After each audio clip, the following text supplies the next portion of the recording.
ফিলিস্তিনিদের যুদ্ধকে কেন্দ্র করে আমরা বিশ্বের প্রায় অনেক দেশের মানুষ, সাধারণ জনগণ আমরা শুধু ফেসবুকে স্ট্যাটাস এবং সোশ্যাল মিডিয়াতে পোস্টের মাধ্যমে আমরা তীব্র নিন্দা জানাচ্ছি, আমাদের হৃদয় রক্তকরণ হচ্ছে। এই ধরনের স্ট্যাটাস দ্বারা আমরা নিজেকে প্রমাণ করছি যে ফিলিস্তিনের ভাই বোনদের জন্য, শিশুদের জন্য আমাদের হৃদয় রক্তকরণ হচ্ছে, মায়া হচ্ছে, কষ্ট হচ্ছে। এই তীব্র নিন্দার দ্বারা আদৌ কি ফিলিস্তিনিদের জন্য এক পয়সার কোনো উপকার হয়েছে? হয় নাই তো, হয় নাই। বরং আমাদের মেন্টালি প্রিপারেশন নেওয়া উচিত।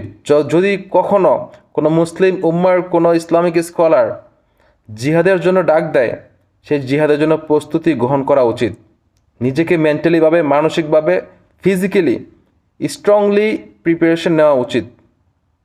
আর কত তীব্র নিন্দা এই ধরনের পোস্টের মাধ্যমে, ভার্চুয়ালি এই ধরনের পোস্টের মাধ্যমে কোনো উপকার হয় না।